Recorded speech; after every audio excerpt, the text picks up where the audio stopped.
ମାର୍କଣାରେ ଖୋଲିଲା ବି Padmavati car wash. ମାର୍କଣାରେ ପ୍ରଥମ ଥର ପାଇଁ ଖୋଲିଛି ବି ପଦ୍ମାବତୀ କାର୍ ୱାଶ୍। ଗ୍ରାହକମାନେ ନିଜ ଗାଡ଼ିକୁ ୱାଶ୍ ପାଇଁ ଆଉ ଯିବାକୁ ପଡ଼ିବନି ଦୂର ବାଟ। ଏବେ ରିହାତି ମୂଲ୍ୟରେ କରିପାରିବେ ନିଜର କାର୍ ୱାଶ୍। ବାଲେଶ୍ୱର ଜିଲ୍ଲା ସିମୁଳିଆ ବ୍ଲକ ମାର୍କଣା 16 ନମ୍ବର ଜାତୀୟ ରାଜପଥ କଡ଼ରେ ଖୋଲିଛି ଏହି କାର୍ ୱାଶ୍ ସେଣ୍ଟର। ଏହା ସହିତ ଗାଡ଼ିର ସବୁ ପାର୍ଟସ୍ ପାଇପାରିବେ ଏହିଠାରେ। बड़ खुशी कथा आमर ये मार्कणारे कार वाशिंग सेंटर नथिला लोक मैंने गाड़ी टी धुआधुई करने भद्रक जाते कि सौर जाते बालेश्वर जाते किंतु एटी आमर सरजुबों द्वारा गोटे कार ओपनिंग है माने वाशिंग सेंटर ता द्वारा स्थानीय लोक मैंने उपकृत हेबे एवं दूर दूरांत को जावाक पड़ो ना।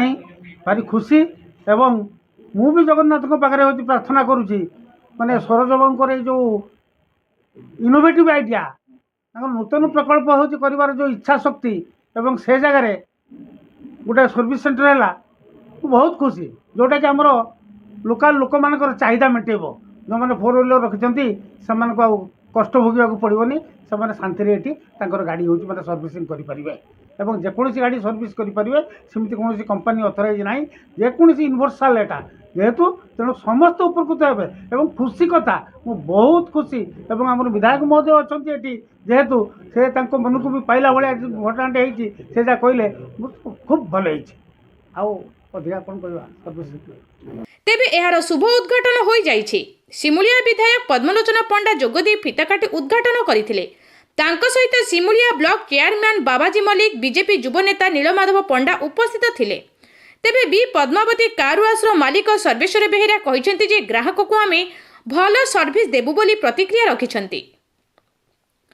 Simulia Sushant Nayak report local news 7।